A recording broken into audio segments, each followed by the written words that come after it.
Family is refusing to come to my wedding just because my sister likes my fiancé. Growing up in a small family, you'd think it would be easy to share the love and attention equally, but that wasn't the case in our household. I'm the older sister, 28 now, and my sister's 24.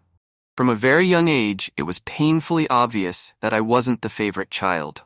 This isn't just me being bitter. It's just how it was.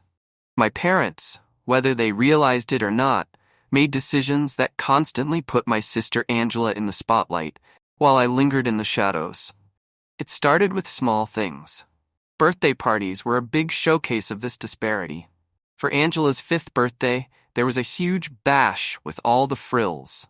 Clowns, a bouncy castle, the works. My birthday, just a few months earlier, had been a quiet affair at home with a homemade cake and a couple of gifts. Not that I didn't appreciate the effort, but the difference was stark. It seemed like every year her birthday was an event, while mine was an afterthought. School events further highlighted the imbalance. When Angela was in kindergarten, she got a part in the school play. My parents were over the moon. They took time off work, bought her a fancy costume, and invited relatives to come see her perform. Fast forward a couple of years, I had a solo in a school concert. I was nervous and excited, thinking this was my moment to shine and maybe, just maybe, get that same enthusiastic support. The day came, and only my mom showed up, ducking in at the last minute and leaving quickly after without much comment. Dad didn't make it, he had to work late, or so he said. Angela had soccer practice, and that couldn't be missed, apparently. Christmas was another time the favoritism was obvious. One year, I remember both of us had been eyeing this video game console that had just come out. We both hinted as much as we could that it was at the top of our lists. Christmas morning came, and there it was under the tree with Angela's name on it. My gift was a book series, which I did want, but it was clear who got the big-ticket item and who got the consolation prize. Angela was ecstatic, and I tried to be happy for her, but it was tough. As we got older, the pattern continued. Angela always had the newer clothes, the latest gadgets, and more freedom. When I asked for a later curfew at 16, it was a flat no, with a lecture about responsibility and safety. But Angela, when she reached the same age, was allowed to come and go as she pleased, with hardly a word said. It wasn't just material things either. It was the attention and emotional investment. Angela struggled in math during middle school, and my parents were all in, hiring tutors and spending nights helping with homework. I was decent at math, actually pretty good at academics all around, but it was just expected, not celebrated. Any achievement I had was met with a smile and a quick pat on the back. Then the conversation would shift back to whatever Angela was doing, even if it was just some minor drama with her friends. School was supposed to be my escape, a place where I could shine on my own merits. But even there, the shadow of my sister's favoritism followed me.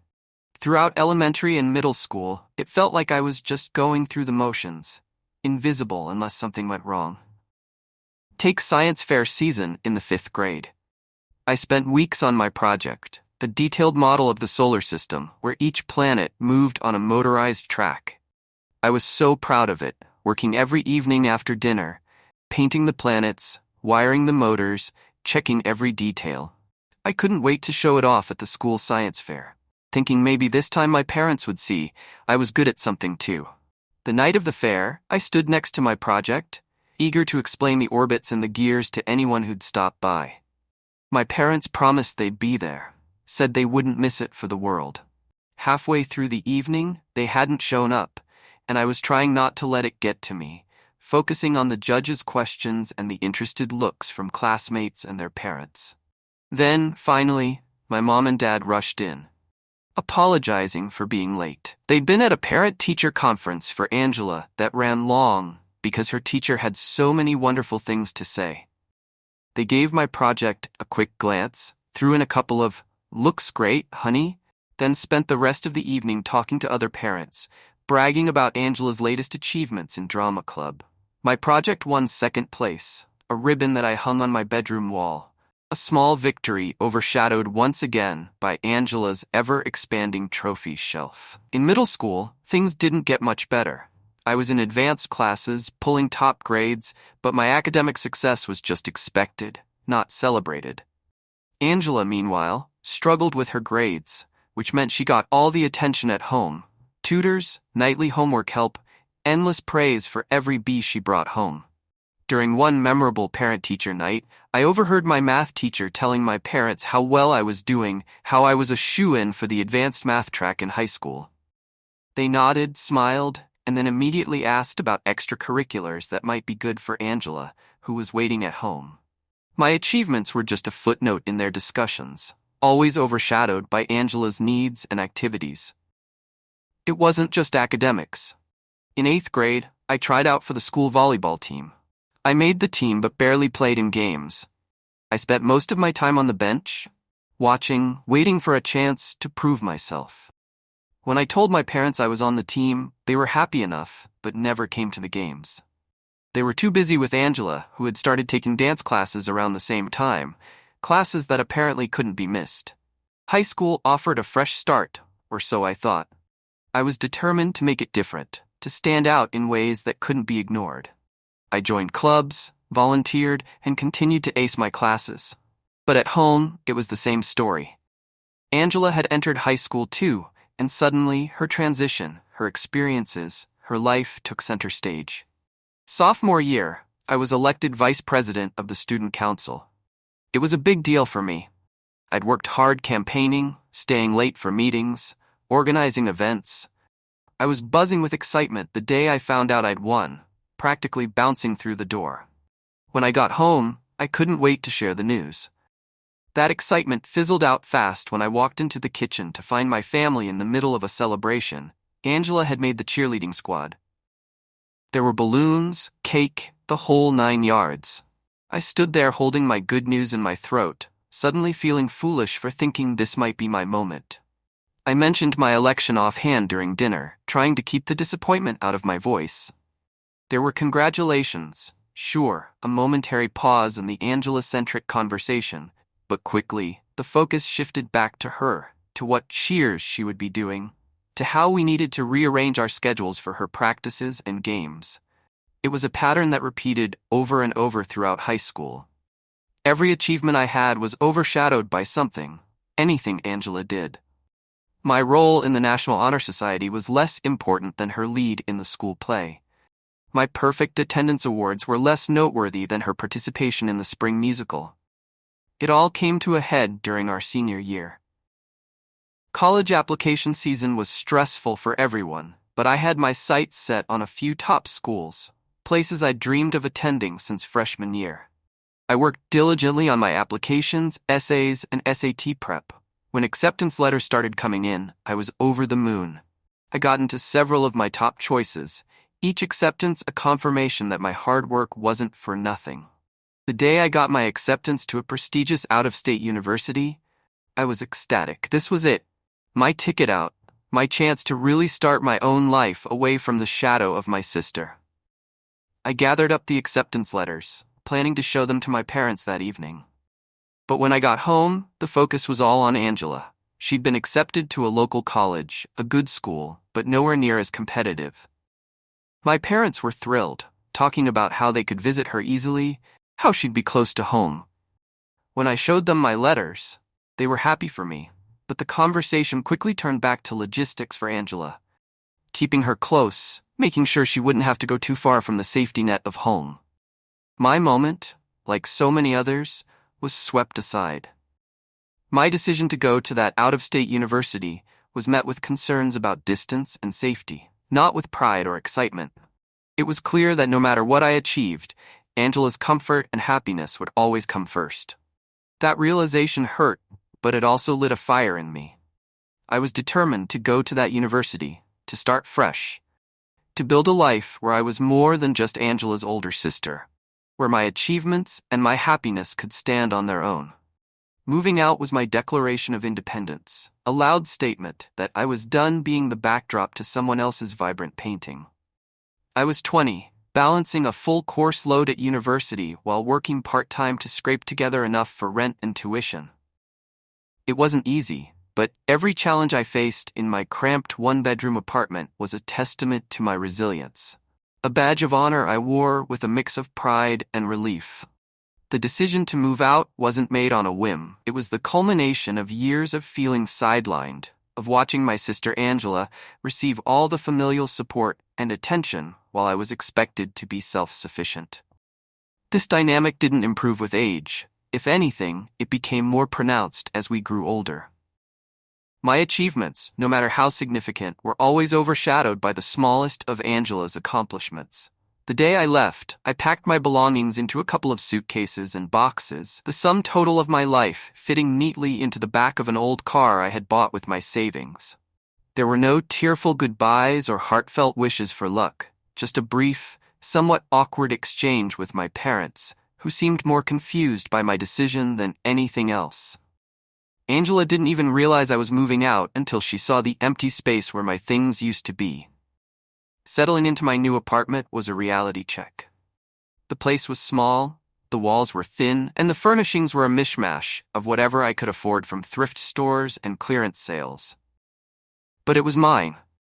For the first time, I had a space where I could make the rules, where I could come home and know that everything was exactly where I had left it, where the silence was for my contemplation and not a side effect of being ignored. Managing my finances was one of the biggest challenges. I quickly learned to budget like a pro, juggling bills, rent, and tuition payments with the meager earnings from my part-time job. Groceries were bought on sale, luxuries were few and far between, and every penny spent was carefully considered. Nights out with friends were replaced by nights in with textbooks and instant noodles. It was a stark contrast to my life at home, where Angela's wants often translated into expenses that my parents didn't think twice about. Balancing work and study was another hurdle. My days were a blur of classes, library sessions, and long shifts at a local cafe. I would come home exhausted, my body aching for sleep, but my mind racing with everything I needed to do to stay ahead. Despite the exhaustion, there was a profound satisfaction in knowing that every grade I earned, every rent payment I made, was a result of my own efforts. There was no overshadowing here. My successes and failures were entirely my own. Socially, it was isolating at times. I watched my classmates head out for evenings of fun while I headed to work or back to my apartment to study. I envied their freedom, their careless laughter that seemed so far removed from my own responsibilities. But this period taught me a lot about myself. I learned that I could rely on my own strength, that I could face challenges head-on and come out the other side stronger for it. There were moments of doubt, of course, nights when I lay in my bed, listening to the sounds of the city and wondering if I had made a mistake. In those moments, the weight of what I had taken on felt overwhelming. But then I would remember the reasons why I left. I thought about the stark comparisons, the way my needs had always come second to Angela's, the way my parents had managed to make even my accomplishments feel like they were lacking somehow. These reflections steeled my resolve. They reminded me that moving out was not just about finding a place to live. It was about finding a place to grow, to understand who I was outside of the family dynamics that had shaped so much of my life. It was about breaking the pattern of being an afterthought in my own story. As I moved through my university years, the distance from my family allowed me to build a life that felt genuinely mine. I made friends, connections that were based on mutual respect and shared experiences rather than familial obligation. I became involved in university activities, taking on roles that challenged and excited me. Each success was a building block in my newfound self-esteem. Each failure a lesson, rather than a mark against my worth. By the time I graduated, I had a solid group of friends, a degree, and a job lined up. The pride I felt walking across that stage to receive my diploma was untainted by any need for validation from my family. I had proven to myself that I could make it on my own terms, and that was enough. Reflecting on those years now, I realize how crucial they were in shaping the person I have become. They were a time of growth, of trial and error, of setting the foundations for the life I wanted to lead. They taught me about the value of independence, not just financially, but emotionally and mentally. Moving out might have started as a way to escape the favoritism that so defined my relationship with my family, but it became so much more. It was the beginning of truly understanding my worth, of seeing that I was capable of so much more than being the overlooked older sister. It was hard, yes, and lonely at times, but it was also one of the most empowering decisions I ever made. After graduating from university, I found myself in a place of solid independence. I was financially stable, emotionally more resilient, and professionally just starting to make my mark. It was around this time that Ricky and I took our relationship from good friends to something more. We had known each other since our second year of university, but it was only after we both had settled into our careers that we began to see each other in a new light. Ricky was different from anyone I'd ever dated. He was incredibly supportive, genuinely interested in my thoughts and feelings, and never made me feel overshadowed or less important. Our relationship grew naturally, filled with deep conversations, shared interests, and a mutual respect that I'd always longed for but never quite experienced. I think what made our relationship so special was the fact that Ricky knew all about my family dynamics. He'd seen firsthand how my achievements were often brushed aside, how my parents' blatant favoritism towards Angela affected me. He understood my need for space from them, my drive to prove myself on my own terms, and rather than judge or pity me, he stood by me, offering support and understanding. About 5 years into our relationship, when I was fully immersed in my career and we were both secure in our life paths, Ricky proposed. It wasn't a grand gesture, no public displays or elaborate setups. It was perfectly us, simple, sincere, and private. We had gone hiking, something we both loved, on a crisp fall day when the leaves were just turning. We reached a lookout point with stunning views of the valley below, bathed in the golden light of the setting sun. We were sitting there, catching our breath and taking in the beauty of the moment, when he turned to me, his expression serious but his eyes warm. He took my hand and, with a gentle but earnest tone, he started talking about our journey together, how much he valued our relationship, and how he couldn't imagine his life without me. Then he pulled out a small, simple ring and asked if I would marry him. I didn't hesitate. I said yes, of course. It was one of the happiest moments of my life, filled with pure joy and a sense of rightness that I had never felt before. We sat there for a long time, talking about our future, making plans, and just enjoying the realization that we were going to spend our lives together. Telling my family, however, was a different story. Given the strained relations, I wasn't sure how to approach them about my engagement. Ricky, ever the optimist, encouraged me to give them a chance to share this happy news, and maybe, just maybe, mend some fences along the way. After all, they didn't even know I was dating, and I don't think they cared. Ricky finally persuaded me to tell them, so I went home one weekend with him. That day, he was looking so good I had to tease him about trying to impress my parents, and he didn't deny it. My sister wasn't home when we arrived, but she came in a few minutes later. Can you imagine? She kept flirting with him even after she found out that I brought him home as my fiancé, who I was obviously going to marry. I was irritated at my sister's behavior and the fact that my mom said nothing to her. Ricky helped me keep my cool though, because he held me tightly to his side the whole time. My parents seemed happy for me. Well, it's not like they had a choice. I wasn't there to take permission, but to inform them of my decision. After some weeks, Ricky took me to one of our favorite places and noticed that he was being extra gentle with me. He did that when he had something serious to tell me or something he wasn't comfortable with, so I braced myself for it. I was so curious that before we got to the restaurant, I asked him what the problem was and what he wanted to tell me. He asked me to calm down and that he wasn't running away. He told me that my sister had been flirting with him since they met. She found him on social media and wouldn't let him be, so now it's uncomfortable for him. She told him to leave me because she was better for him than I was. I was furious. How far could she really go? I didn't want to speak to her on the phone, so I told Ricky that I was going to my parents' house the next day to set things straight. Update 1. Thanks so much for all your support and good luck messages. They really mean a lot to me, especially given everything that's been going down. So, here's the lowdown. I decided to confront my family about a pretty serious issue that's been bugging me for a while. I figured Saturday would be a good day to catch everyone at home. I had called ahead to let them know I was coming over because I wanted to talk about something important. My mom also mentioned she wanted to talk, which had me hoping maybe we could clear the air or sort things out. I arrived at my parents' house around noon, thinking this was going to be a constructive discussion, but, oh boy, was I wrong.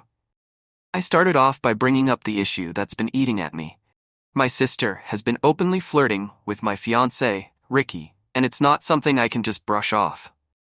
I mean, there are plenty of fish in the sea, and she needed to back off since Rick's clearly taken. Thinking about the whole situation was making me nauseous, but I laid it all out expecting some kind of understanding or at least a plan to address it. That's when my mom hit me with a bombshell. She told me the real reason she wanted to talk was that my sister had apparently fallen head over heels for Ricky since she first met him, and then without skipping a beat, she actually asked me to break things off with Ricky and let my sister have him because she was in love. I was completely floored. How could they even suggest something like that? Ricky isn't some object to be passed around based on who likes him more. Rain, I told them straight up that they were being incredibly selfish and that I was disgusted by even the thought of being associated with such a mindset. While my mom did all the talking, my sister just sat there crying those big, fake crocodile tears, and my dad was just a silent figurehead as usual, going along with whatever my mom said. My mom tried to guilt-trip me by saying that I was being selfish for putting my own happiness before my sister's desires, that I never learned to think about others. A ludicrous statement if there ever was one. I shot back telling them there was no way I was going to ditch Ricky. We've been together for 5 years, we're engaged, and my sister's fleeting crush wasn't enough to make me even consider such a ridiculous idea. That's when things got even uglier. My mom declared that if I couldn't do this for my sister, then they wouldn't come to my wedding. I couldn't believe what I was hearing. Was this really the family I grew up with? By then, it was clear my dad wasn't going to stand up for what was right. He's never been one to challenge my mom or take a stand. After dropping that bomb, I just left. I couldn't take another minute. I was so shaken up that I broke down crying in my car as I drove away. It felt like my whole world had shifted. Who were these people? How could they expect me to sacrifice my happiness like that? Ricky was equally shocked when I told him. He knew my family was difficult, but he didn't realize the extent until now. I apologized that my family drama was now spilling over into our life together. Even saying it out loud, how ridiculous this all was, felt surreal. So now I'm at a crossroads. My family's ultimatum hangs over me like a dark cloud. It hurts knowing that they might not be at my wedding, but at the same time, do I really want such toxicity at one of the happiest days of my life? Ricky and I have some thinking to do. But one thing's for sure. We need to surround ourselves with people who love and support us, not those who see us as pawns in their selfish games. I'm trying to stay positive and focus on the good things I have going for me, but it's tough. The support from this community has been incredible, and I can't thank you enough. It's comforting to know I'm not alone in this. I'll keep you all updated as things develop, but for now, my focus is on maintaining my peace and planning a future with Ricky, hopefully free from any more unnecessary drama. Thanks again for being here for me. Update 2. Hey everyone. I wanted to drop another update because a lot has been going on with the wedding planning, and unfortunately, the family drama hasn't really cooled down. Thanks for all your support and important advice. It's been super helpful and comforting knowing I'm not going through this alone. So where to start? Well, the wedding preparations have been one of the few highlights lately. Everything is picking up pace, and seeing it all come together is really exciting. We've nailed down the venue, caterer, and the band, and I've been diving into all the small details that make the day special. It's been a nice distraction from the other less pleasant stuff. But as you guessed, not all is smooth sailing. Despite Ricky blocking her, my sister still seems to think she has a chance with him. It's beyond frustrating and frankly quite delusional. Ricky has made it clear he's not interested, and honestly, every attempt she makes just drives a bigger wedge between us. I never imagined having to deal with something like this from my own sister. It's surreal. My friends have been amazing through all this. they've really stepped up, helping not just with the wedding, but also being there for me emotionally. My best friend even attempted to talk some sense into my mom and sister, calling them to explain how their actions were affecting me. Unfortunately, that conversation didn't go well. They're both as stubborn as ever, with my mom even admitting she only threatened to skip the wedding to try and break Ricky and me up. She thought if she pushed hard enough, I'd end my engagement with Ricky to keep the peace. I couldn't believe what I was hearing when my friend relayed the conversation. It was like living in some bizarro world where up is down and right is wrong. When I heard my mom actually thought she could manipulate me like that, I just laughed. It's ridiculous how she believes she holds so much power over my decisions. While I would love for my family to be at my wedding, I've realized that their presence isn't worth the cost of my happiness. If they want to miss out on one of the biggest days of my life over something so petty, then maybe it's better they don't come. I still went ahead and sent them invitations, though. I figured it was the mature thing to do, to give them one last chance to be part of my life in a meaningful and positive way. But honestly, I've set my expectations pretty low. Their response, or lack thereof, will tell me everything I need to know about where we stand. If they decide to come, acknowledge their mistakes, and genuinely want to support me, then maybe there's a sliver of hope for mending our relationship. On the other hand, if they choose to continue with their current behavior, I'm fully prepared to cut them out of my life for good. I can't keep dealing with their negativity and manipulation. It's exhausting, and it's not how I want to live. I've realized that just because someone is family doesn't mean you owe them endless chances, especially when they've repeatedly shown they don't respect you or your choices. As the wedding day approaches, I'm trying to focus on the positive aspects and the people who genuinely support and love me and Ricky. We're both incredibly excited about starting our new life together, and we won't let anyone's selfishness or drama overshadow our joy. I'm looking forward to celebrating our love with friends and family who care about us and want the best for us. Thanks again for sticking with me through this wild ride. Your messages of support and shared experiences have been a beacon of light in what has been a pretty dark time. I'll definitely keep you all updated as more developments unfold. But for now, I'm just going to keep planning the happiest day of our lives and hoping for a drama-free celebration filled with love and laughter. Here's to better days ahead. Update 3. Hey everyone, checking in from my honeymoon spot, and I'm still buzzing with excitement and happiness. I can't believe it. I'm actually married to the absolute love of my life, Ricky. Just typing that out feels surreal, like I'm living in a dream, and honestly, I couldn't be happier. The wedding itself was everything I ever dreamed of, and then some. It was a beautiful day, filled with love, laughter, and lots of dancing. Being surrounded by friends and Ricky's family who have shown nothing but love and acceptance really made the day magical. They've become my family now, and their warmth and kindness have meant the world to us both. However, not everything was perfect, and there was a bittersweet tinge to the day. Despite hoping otherwise, my own family didn't show up. It was painful, really painful. Throughout the ceremony, I found myself glancing over at the seats where I hoped to see them, holding on to a shred of hope that they'd walk through the door at the last minute. But they never came. Ricky noticed what I was doing, and at one moment just pulled me close and whispered for me to focus on us, on the beautiful beginning we were about to embark on. He reassured me that right then, it was just about the two of us. And that was all that mattered. His words helped more than he might realize. They reminded me that while the absence of my family hurt, it didn't define our day or our lives together. We were there to celebrate our love and commitment to each other, and nothing could take away from that. The support from Ricky's family was overwhelming in the best way possible. They filled so much of that empty space with their presence and love, making sure every moment was a celebration. After the wedding, saying that I was emotionally drained would be an understatement. It's hard to grapple with the fact that my own family chose not to be a part of one of the most important days of my life. At times, I wonder if they'll ever come around, or if the rift between us will just keep growing. Right now, My heart feels a bit numb towards them, like I don't even recognize them as my parents or my sister anymore. I don't know if that will change in the future, but right now, I'm choosing happiness. I'm choosing to focus on the new family I've gained through Ricky, and on our future together.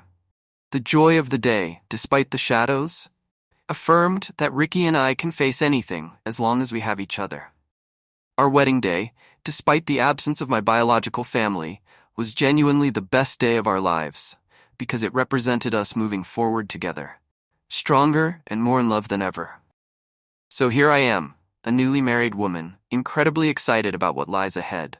I'm looking forward to building our life together, filled with love, respect, and mutual support. The path may not always be smooth, life's like that after all, but I know we'll navigate it together.